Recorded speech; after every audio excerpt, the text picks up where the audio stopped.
Hello बच्चों, मैं स्मिता विजयलवान स्वागत करती हूँ आपका आईसीटी वर्चुअल क्लासरूम में। आशा करती हूँ आप सभी स्वस्थ होंगे और अच्छे से अपनी पढ़ाई कर रहे होंगे।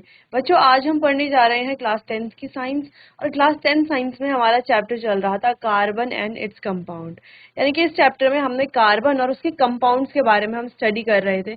क्यों कार्बन जो है इतने सारे कंपाउंड्स फॉर्म करता है, क्या टेंडेंसी, क्यों इसकी टेंडेंसी होती है इतने सारे कंपाउंड्स फॉर्म करने की।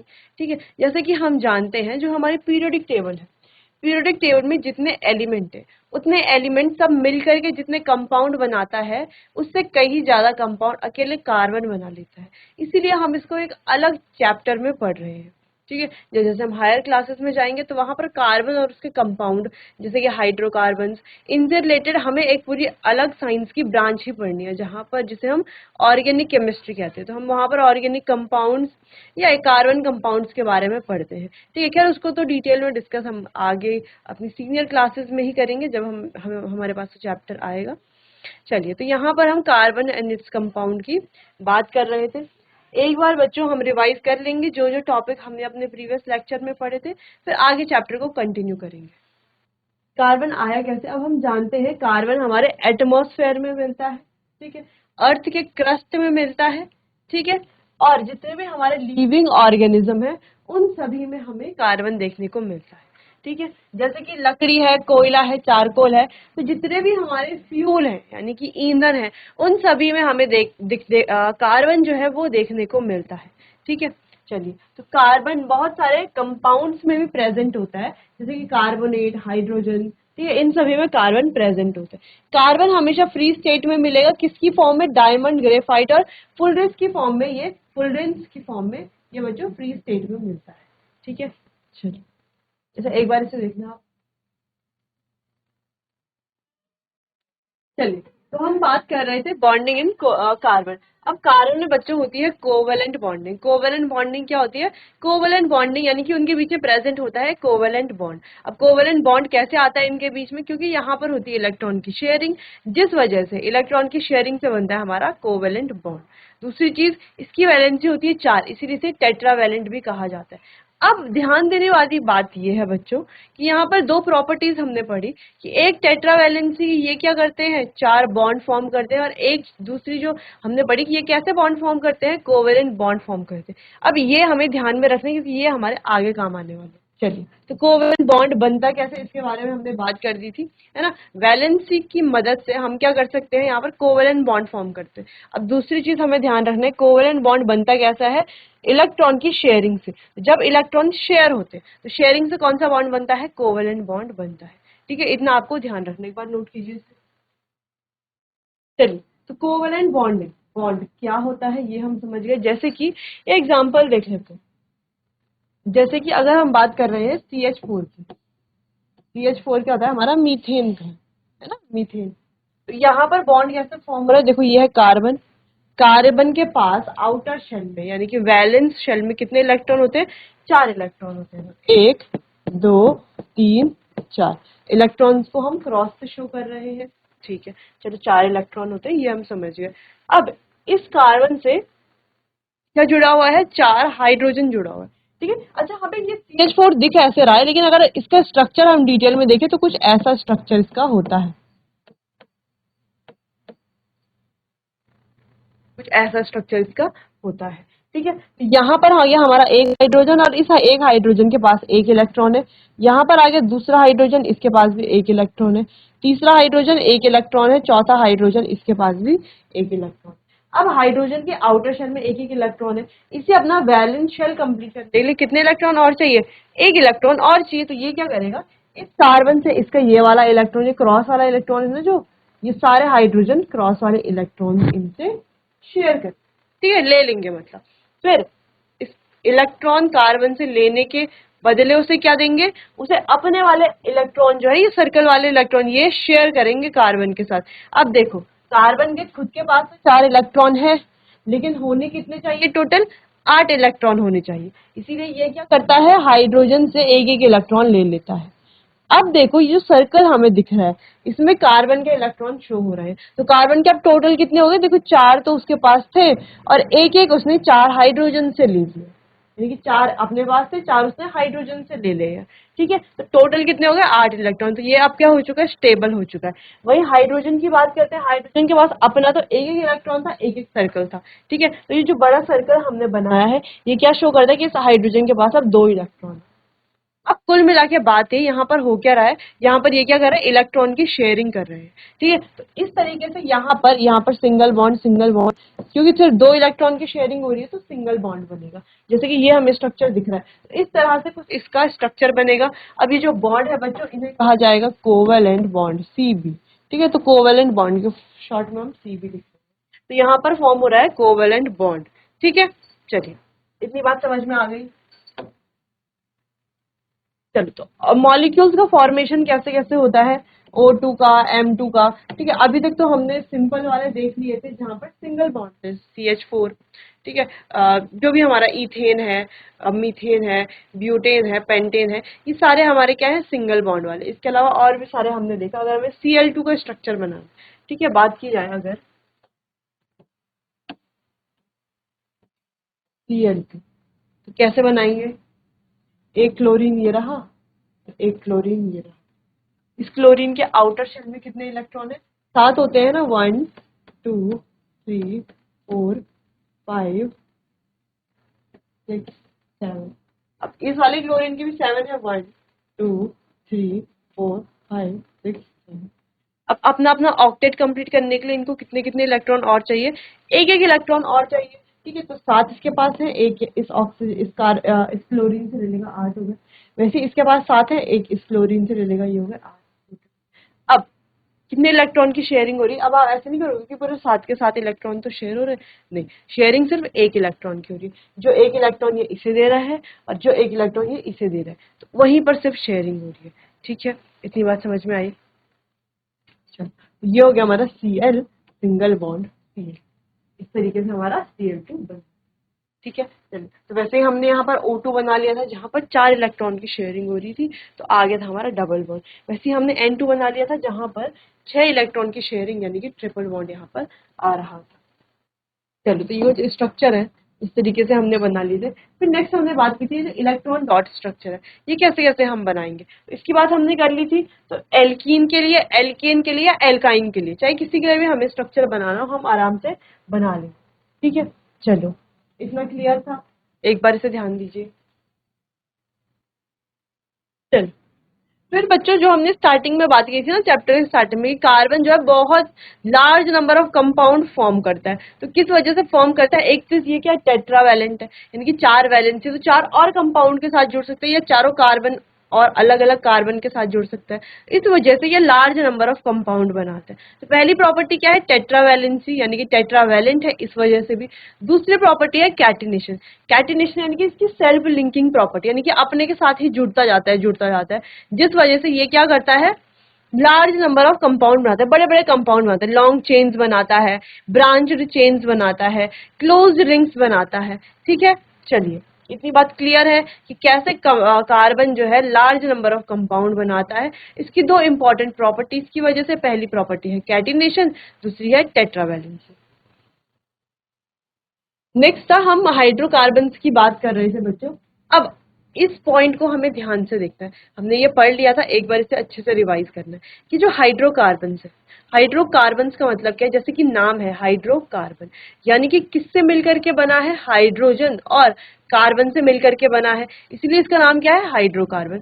दूसरी चीज, हमारे पास 2 तरह के हाइड्रोकार्बन होते हैं, एक सैचुरेटेड और एक अनसैचुरेटेड। दोनों में डिफरेंस क्या है, सैचुरेटेड हाइड्रोकार्बन वो है जिनमें सिर्फ सिंगल बॉन्ड है, जैसे कि हम एल्केन की बात करें। ठीक है, तो जितने भी हमारे एल्केन है, अब वो इथेन हो, मीथेन हो, प्रोपेन हो, ब्यूटेन हो, कोई सा भी एल्केन हो, वो सभी क्या है, हमारे सैचुरेटेड हाइड्रोकार्बन है। उनके बीच में क्या है, सिंगल बॉन्ड है। जैसे कि हम यहाँ पर देख पा रहे हैं इथेन का मॉलिक्यूल है, यहाँ पर देख लेते हैं मीथेन का मॉलिक्यूल है। ऐसे ही हम प्रोपेन, ब्यूटेन, पेंटेन, कोई भी एल्केन बना सकते हैं। उन सभी में क्या है, सिंगल बॉन्ड है, यानी कि इसका मतलब क्या है कि वो कैसे हाइड्रोकार्बन है, सैचुरेटेड हाइड्रोकार्बन है। अब आप ये नहीं कहेंगे कि Cl2 में भी तो सिंगल बॉन्ड है, है ना। लेकिन बच्चों वो हाइड्रोकार्बन थोड़ी ना, उसमें हाइड्रोजन और कार्बन थोड़ी ना प्रेजेंट है। हम यहाँ पर हाइड्रोकार्बन की बात कर रहे हैं सिर्फ और सिर्फ, ठीक है, जो कि हमारे एल्केन, एल्कीन और एल्काइन होते हैं, क्योंकि सिर्फ कार्बन और हाइड्रोजन कंपाउंड से मिलकर के बने हुए होते हैं, ठीक है। तो सिंपली हमें हाइड्रोकार्बन की बात करनी है। अगर आपसे पूछा जाए आप कुछ एग्जाम्पल दीजिए हाइड्रोकार्बन के, तो आप हाइड्रोकार्बन के बहुत सारे एग्जाम्पल दे सकते हो, क्योंकि बहुत सारे कंपाउंड ऐसे हैं जिनमें हाइड्रोजन और कार्बन होता है, ठीक है। और दूसरी चीज ये है, आपको ये ध्यान रखना है कि क्वेश्चन में पूछा, ऐसा तो नहीं पूछा गया कि सैचुरेटेड हाइड्रोकार्बन या अनसैचुरेटेड हाइड्रोकार्बन, ठीक है। चलिए, तो सैचुरेटेड हाइड्रोकार्बन जिनमें सिर्फ सिंगल बॉन्ड होते हैं, वही अनसैचुरेटेड हाइड्रोकार्बन की बात करें जिनमें डबल और ट्रिपल बॉन्ड होते हैं, ठीक है। सैचुरेटेड यानी कि सिंगल बॉन्ड वाले हाइड्रोकार्बन, अनसैचुरेटेड यानी कि डबल और ट्रिपल बॉन्ड वाले हाइड्रोकार्बन।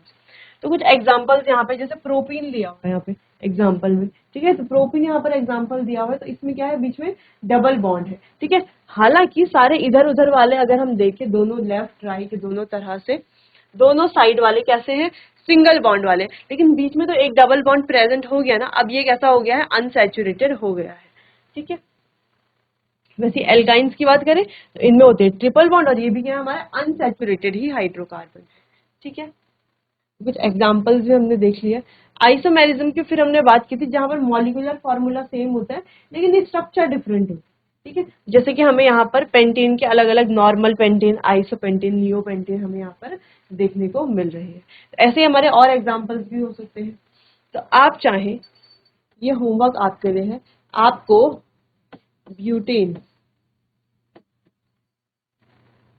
ब्यूटेन के सारे आइसोमर्स लिखना, ठीक है। चलो नोट कर लो इसको, हम लोग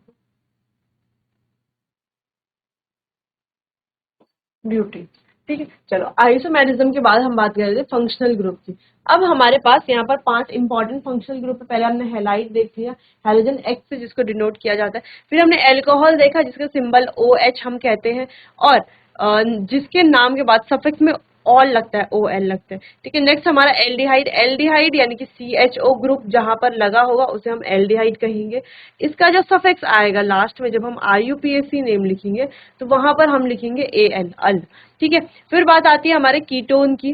कीटोन यानी कि CO इसका सिंबल है, और इसके लास्ट में सफिक्स में लिखा जाता है ONE, ओन, ठीक है। वही बात करते हैं कार्बोक्सिलिक एसिड, COOH जिसे हम कहते हैं, और लास्ट में जो हम सफिक्स लिखते हैं, किसी का भी IUPAC नेम लिखते हैं तो उसके लास्ट में लिखा जाएगा OIC एसिड यानी कि ओइक एसिड, ठीक है।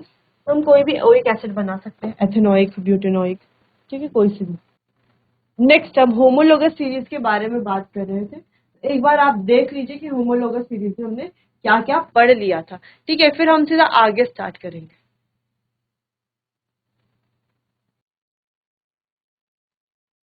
चलिए आगे बढ़ते हैं। होमोलोगस सीरीज में हमने क्या देखा था, देखो एक कार्बन है तो ईथ, सॉरी एक कार्बन है तो मीथ, दो कार्बन है तो ईथ, तीन है तो प्रॉप, पांच है तो पेंट, ठीक है, सात है तो हेप्ट। इस तरीके से हमने इनका ये जो स्टार्टिंग का जो ये नाम है ना, ये हमने याद कर लिया था, ठीक है। तो एल्केन हो, एल्कीन हो या एल्काइन हो, तीनों के लिए हमें सेम याद है, ठीक है। अगर हम बात करें बच्चों इनके जनरल फॉर्मूला की, तो एल्केन्स का जनरल फॉर्मूला है CnH2n+2।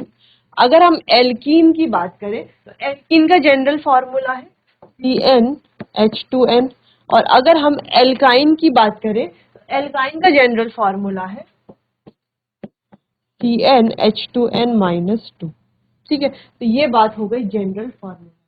अब बात करते हैं एल्केन जो है उनके लास्ट में लिखा जाता है एन, एल्कीन जो है उनके लास्ट में लिखा जाता है ईन, और एल्काइन जो है उसके लास्ट में लिखा जाता है आइन, ठीक है। तो जो भी नाम है लास्ट में हम ये लिख देंगे तो ये हमारी एल्कीन बन जाए, ठीक है। अगर हमने कोई भी हाइड्रोकार्बन लिया है और उसके लास्ट में लगाया है एन, तो वो क्या हो गया, हमारा एल्कीन बन गया, ठीक है। ईन तो एल्कीन बन गया और आइन तो एल्काइन बन गया। इसके अलावा हमने फंक्शनल ग्रुप्स की बात की है, तो कई बार OH लगता है तो ऑल यानी कि एल्कोहल आ जाएगा, CHO लगता है तो अल यानी कि अल्डिहाइड का अल आ जाएगा, ठीक है। CO लगता है तो कीटोन का ओन आ जाएगा, COOH लगता है तो कार्बोक्सिलिक एसिड का ओइक एसिड आ जाएगा, ठीक है। तो इतना आपको ध्यान रखना है।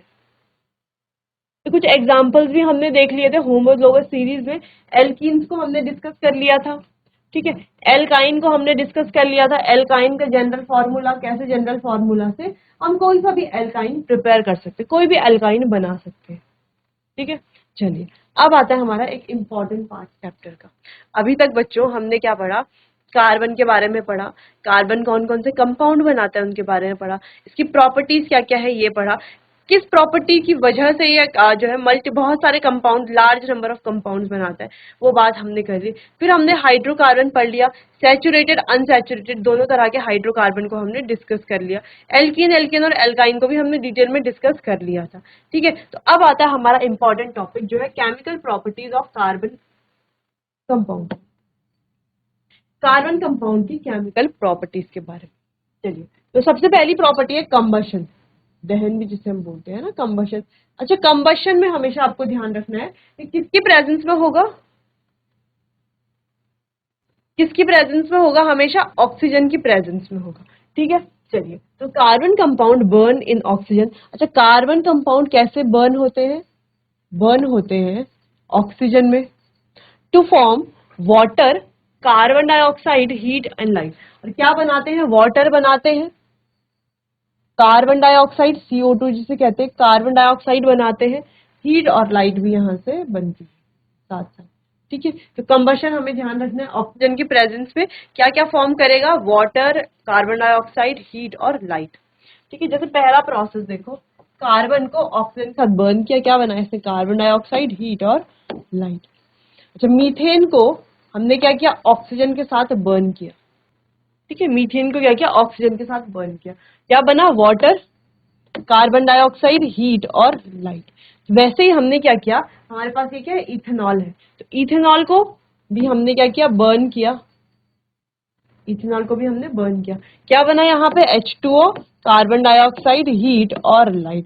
बाकी इक्वेशन कैसे बैलेंस करनी है ये हम पढ़ चुके हैं अपने प्रीवियस चैप्टर्स में, जहाँ पर केमिकल रिएक्शन और इक्वेशन वाला चैप्टर हमने पढ़ा था, तो वहां पर हमने पढ़ लिया था कि कैसे रिएक्शन को या इक्वेशंस को बैलेंस किया जाता है। ठीक है, अगला है हमारा ऑक्सीडेशन। पहली प्रोसेस हमने कंबशन पढ़ी, अगला है ऑक्सीडेशन।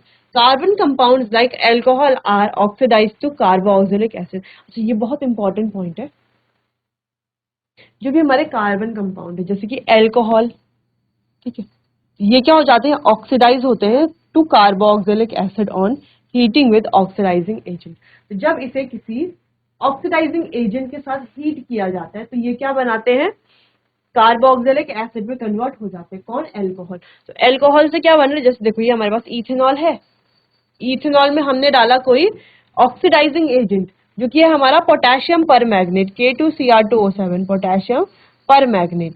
ठीक है, एसिडिक पोटेशियम पर मैग्नेट डालेंगे, सॉरी पोटेशियम डाइक्रोमेट। अच्छा, पोटेशियम पर मैग्नेट भी हम डाल सकते हैं, ये रहा पोटेशियम पर मैग्नेट, ये रहा पोटेशियम डाइक्रोमेट। ठीक है, K2Cr2O7 डाइक्रोमेट, पोटेशियम पर मैग्नेट, Mn है ना क्योंकि इसमें। ठीक है, चलो, तो ये किस में कन्वर्ट हो जाते हैं, ये सीधा ऑक्सीडाइज हो जाते हैं कार्बोक्सिलिक एसिड में। तो यहाँ पर देखो इथेनॉल से क्या बन गया, इथेनोइक एसिड बन गया, यानी कि अल्कोहल से कार्बोक्सिलिक एसिड बन गया। कैसे बनता है, जब इन कंपाउंड्स को हीट किया जाता है। ठीक है, हीट किया जाता है तो ये ऑक्सीडाइज हो जाते हैं कार्बोक्सिलिक एसिड में। अब इन्हें हीट कैसे किया जाता है, किसी ऑक्सीडाइजिंग एजेंट के साथ, जैसे कि पोटेशियम पर मैग्नेट हो गया है ना, पोटेशियम डाइक्रोमेट हो गया, इनके साथ हीट किया जाता है। ठीक है, चलिए, जैसे alcohol are oxidise to carboxylic acid. और यहाँ से बहुत सारे क्वेश्चंस आते हैं एग्जाम में, सीधा सीधा क्वेश्चन पूछ लेंगे कि अल्कोहल से कार्बोक्सिलिक एसिड जब बनती है तो क्या चाहिए होता है उसमें। ठीक है, किसका उपयोग हम करते हैं, कैसे कैसे रिएक्शंस होती हैं, क्या एग्जाम्पल है, ये आपको वहां पर लिखना होता है। चलिए, तो ये दोनों आप नोट कर लीजिए, फिर आगे कंटिन्यू करते हैं। चलिए, दोनों रिएक्शन आपने नोट कर ली होगी, आगे बढ़ते हैं एडिशन रिएक्शन के बारे में। अभी एडिशन रिएक्शन में क्या हो रहा है, अच्छा अगर आप यहाँ पर देख पाओ, एडिशन रिएक्शन में क्या दिख रहा है आपको, आपको दिख रहा है कि कोई अनसैचुरेटेड हाइड्रोकार्बन है, उससे क्या बन रहा है, सैचुरेटेड हाइड्रोकार्बन बन रहा है, किसकी प्रेजेंस में, देखो ये हमारे मेटल एंड निकेल और पैलेडियम कैटलिस्ट की प्रेजेंस। ठीक है, तो चलो, तो यहाँ पर 4-5 चीजें हैं जो हमें समझनी है। ठीक है, चलो, तो क्या क्या है वो, रिएक्शन देख करके सारी चीजें हम समझ सकते हैं कि सबसे पहले इस रिएक्शन का नाम है एडिशन रिएक्शन। क्या हो रहा है, अनसैचुरेटेड हाइड्रोकार्बन से क्या बन रहा है, सैचुरेटेड हाइड्रोकार्बन बन रहा है। दूसरी चीज यहाँ पर है क्या, कैटलिस्ट की प्रेजेंस। कैटलिस्ट चाहिए। अब ये कैटलिस्ट क्या होता है ना, तो यहाँ पर मेटल का कैटलिस्ट, निकल है, पैलेडियम, इनको ट्रांजिशन मेटल भी बोलते हैं बच्चों। तो ये जब हम हायर क्लासेस में जाएंगे तो डी और एफ ब्लॉक एलिमेंट्स होते हैं, ठीक है। पहले तो आपको पता होना चाहिए ब्लॉक क्या होते हैं, कौन कौन से ब्लॉक हमारे पीरियोडिक टेबल में होते हैं, पीरियोडिक टेबल क्या होती है, फिर उसमें कौन कौन से ब्लॉक्स होते हैं, उसमें कौन कौन से एलिमेंट्स होते हैं। तो बच्चों ये हमारे जो निकल और पैलेडियम है ना, ये हमारे डी ब्लॉक के एलिमेंट्स होते हैं, ठीक है। और ये क्या करते हैं, ये जो है कैटलिस्ट की तरह एक्ट करते हैं। कैसी रिएक्शन में, जैसे ये हाइड्रोजनेशन रिएक्शन है बच्चों, इसे हाइड्रोजनेशन रिएक्शन भी कहा जाता है, ठीक है। वैसे हम यहाँ पर एडिशन रिएक्शन कह रहे हैं, पर इसे हाइड्रोजनेशन रिएक्शन भी कहा जाता है। दूसरी चीज, ये कैटलिस्ट क्या करते हैं, ये रिएक्शन को स्पीड अप करते हैं, ठीक है। कैटलिस्ट का काम क्या होता है, किसी भी रिएक्शन को रेट को चेंज कर देते हैं, ठीक है। जैसे कोई रिएक्शन बहुत धीरे धीरे हो रही है ना, तो वो क्या करेंगे, जो कैटलिस्ट है ये रिएक्शन के रेट को चेंज कर देंगे। तो क्या हमेशा ये रिएक्शन के रेट को पॉजिटिव तरह से ही चेंज करेंगे या कभी नेगेटिव तरह से भी चेंज कर सकते हैं? तो बिल्कुल सही, ये जो कैटलिस्ट होते हैं ये रिएक्शन के रेट को पॉजिटिवली भी चेंज कर सकते हैं और नेगेटिवली भी चेंज कर सकते हैं। जब पॉजिटिवली चेंज करेंगे तब तो हम इन्हें कैटलिस्ट कहेंगे, लेकिन जब ये नेगेटिवली चेंज करेंगे तब हम इन्हें क्या कहेंगे बच्चों, तब हम इन्हें इनहिबिटर्स कहेंगे, ठीक है। तो ये रिएक्शन के रेट को स्पीड अप नहीं करते, इनहिबिटर्स की अगर हम बात करें तो कैटलिस्ट क्या करते हैं, रिएक्शन के रेट को स्पीड अप करते हैं, ठीक है। रिएक्शन में ये कंज्यूम नहीं होते हैं, ठीक है। चलिए, चलो, तो कैटलिस्ट क्या लिया यहाँ पे, एनआई, कोई कोई भी मेटल कैटलिस्ट यहाँ पर लिया हुआ है, एनआई और पीडी कैटलिस्ट, ठीक है। चलिए, तो रीड करते हैं इसे। Unsaturated hydrocarbon undergo addition reaction. Unsaturated hydrocarbon में एडिशन रिएक्शन होती है, which hydrocarbon in the presence of nickel और palladium as catalyst form saturated hydrocarbon. जहां पर देखो, अनसैचुरेटेड हाइड्रोकार्बन से क्या बन रहा है, सैचुरेटेड हाइड्रोकार्बन, किसकी प्रेजेंस में, निकल और पैलेडियम कैटलिस्ट की प्रेजेंस में, ठीक है। अच्छा, रिएक्शन होती कैसे, पूरा हम इसको लिख सकते हैं, देखो। तो यहां पर तो हमें दिख रहा है कि इथीन मॉलिक्यूल, इथीन, ये क्या दिख रहा है यहाँ पे, इथीन ही तो दिख रहा है। इथीन जो है निकल और पैलेडियम की प्रेजेंस में, H2 हम इसमें डालेंगे तो ये सैचुरेटेड हाइड्रोकार्बन बना। तो बना कैसे, देख, ये था यहाँ पर,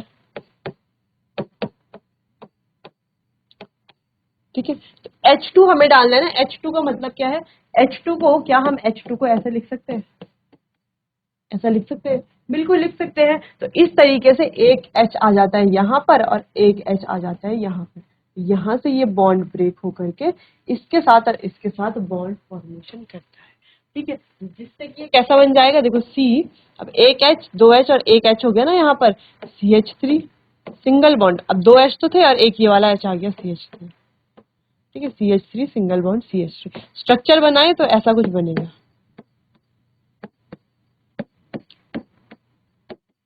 ध्यान देने वाली बात क्या है, पहले यहाँ पर डबल बॉन्ड हुआ करता था, अब क्या है, वो डबल बॉन्ड की जगह क्या आ गए, दो हाइड्रोजन हमारे आगे, एक इस कार्बन पर एक इस कार्बन। क्या कार्बन की वैलेंसी पूरी हो रही है, देखो बिल्कुल हो रही है ना। ये कार्बन एक बॉन्ड, दो बॉन्ड, तीन बॉन्ड, चार बॉन्ड बना रहा है, ये वाला कार्बन भी एक, दो, तीन, चार बॉन्ड बना रहा है, ठीक। इस तरीके से वैलेंसी भी पूरी हो रही है, ठीक है। रिएक्शन कैसे हुई ये समझ में आया, ठीक है। ये हमारी एडिशन रिएक्शन, यहाँ पर क्या हो रहा है, H2, अगर हम सिंपल सी भाषा में कहें तो H2 का एडिशन हो रहा है, जिस वजह से जो हमारे सैचुरेटेड हाइड्रोकार्बन है वो बन रहे हैं अनसैचुरेटेड हाइड्रोकार्बन, ठीक है। चलो, अच्छा, ये दोनों जो है सेम ही रिएक्शन, एक ही रिएक्शन है, ठीक है। दोनों क्या है, सेम ही तो है, बस दोनों में डिफरेंस क्या है, इसको खोल करके लिखा हुआ है, पूरा ओपन करके लिखा हुआ है, ये कैसा है, पूरा क्लोज करके, ठीक है। अब आप कहेंगे कि आपने तो ma'am CH3 single bond CH3 product बनाया था, यहाँ पर प्रोडक्ट C2H6, अगर इसको कंबाइन करके देखो तो है क्या, यहाँ पे C कितने, एक, दो, दो कार्बन, H कितने हैं, तीन या तीन H है, तो बात तो एक ही है, C2H6, ठीक है। तो कंफ्यूज नहीं होना है, अपना कॉन्सेप्ट क्लियर रखना है, ठीक है। चलो, ऐसे लिखो या ऐसे लिखो, बात एक ही है। The addition of hydrogen to unsaturated hydrocarbon to form saturated hydrocarbon is known as hydrogenation. अब ये जो प्रोसेस है इसे हाइड्रोजनेशन भी कहा जाता है, जो कि अभी हमने बात की, या तो हम इसे एडिशन रिएक्शन बोल लें या तो हाइड्रोजनेशन बोल लें। Hydrogenation is used to convert unsaturated oil and fats to saturated oil and fat. ये बहुत इंपॉर्टेंट क्वेश्चन है, ठीक है। तो जो हमारे अनसैचुरेटेड ऑयल्स या फैट्स होते हैं, कई बार क्वेश्चन आता है, आपके वाइवा में भी पूछा जाता है कि जो अनसैचुरेटेड ऑयल्स होते हैं, फैट्स होते हैं, उन्हें सैचुरेटेड बनाने के लिए क्या किया जाता है, हाइड्रोजनेशन की प्रोसेस की जाती है। हाइड्रोजनेशन की प्रोसेस से जो हमारे अनसैचुरेटेड फैट्स है या ऑयल्स है वो किस में कन्वर्ट हो जाते हैं, सैचुरेटेड ऑयल्स और फैट्स में कन्वर्ट हो जाते हैं। तो ये एक बहुत इंपॉर्टेंट प्रोसेस है, ठीक है। तो ये सब स्टार्ट हो रहा है हाइड्रोजनेशन से। हाइड्रोजनेशन हमें ध्यान में रखना है। चलो नोट कर लीजिए इतना, फिर सब्स्टिट्यूशन की बात करते हैं। चलिए, अभी तक हमने बात की एडिशन की, है ना। एडिशन में किया क्या हमने, अगर सिंपल देखो तो यहाँ पर ये था हमारे पास CH2 डबल बॉन्ड CH2 था, ठीक है। इसमें हमने क्या किया, H2 को ऐड कर लिया। कैसे ऐड किया, एक H यहाँ पर और एक H यहाँ पर, इस तरीके से ऐड किया, इस बॉन्ड को ब्रेक कर दिया। तो ये क्या बन गया, CH3 सिंगल बॉन्ड CH3, और इस तरीके से हमारा जो है सैचुरेटेड हाइड्रोकार्बन यहाँ पर बन गया। बात करते हैं सब्स्टिट्यूशन रिएक्शन की। अब यहाँ पर तो हमने एडिशन किया, यहाँ पर हमें क्या करना है, सब्स्टिट्यूट करना है, ठीक है। तो यहाँ पर कैसे होगा, हैलोजन से, ठीक है। हैलोजन कौन कौन से होते हैं हमारे, जैसे कि क्लोरीन है, फ्लोरीन है, ब्रोमीन है, आयोडीन है, ये हमारे सारे हैलोजन्स होते हैं। तो यहाँ पर saturated hydrocarbons undergo substitution with halogens to form substitution product. Halogen से और क्या बनता है यहाँ पर, सब्स्टिट्यूशन प्रोडक्ट। जैसे कि यहाँ पर ये रिएक्शन है जहां पर मीथेन Cl2 के साथ क्या करेगा, सब्स्टिट्यूशन रिएक्शन करेगा। तो क्या बना, CH3Cl, यानी कि एक हटा, H हटा, यहाँ से हुआ क्या, देखो CH4 थे प्लस Cl था Cl2, ठीक है। हुआ क्या, एक H यहाँ पर हटा तो CH3 बन गया, उस H की जगह पर Cl आ गया। जो H हटा था, कैसे हटा था देखो, इसको पूरा हम ओपन करके अगर हम लिखें, इसको लिख सकते हैं एक H H H H plus Cl और Cl, ठीक है। अब हुआ क्या, ये वाला H बाहर गया और ये वाला क्लोरीन यहाँ अंदर आ गया, ठीक है। अब ये वाला H जो बाहर गया था, ये वाला H जो यहाँ बाहर गया था, इस वाले क्लोरीन के साथ मिल गया, ठीक है। तो दो क्लोरीन है, ये ध्यान रखना है। इस वाले H के साथ, इस वाले H की जगह पर आ गया Cl प्लस इस Cl के साथ जो बाहर H निकला था ना वो आ गया, तो ये हो गया HCl। तो क्या बन गया, CH3Cl प्लस HCl, ठीक है, सिंपल। चलो बाकी इसको डिस्कस करेंगे हम अपने आने वाले अगले सेशन में, और डिटेल में इसे पढ़ेंगे, जहां पर एडिशन, सब्स्टिट्यूशन, कंबशन रिएक्शंस बहुत इंपॉर्टेंट है हमारे लिए, तो इनको हम दोबारा से डिस्कस करेंगे। चलिए बच्चों, तो आज के लिए बस इतना ही, बाकी मिलते हैं अपने आने वाले अगले सेशन में। तब तक के लिए आपको बहुत बहुत धन्यवाद।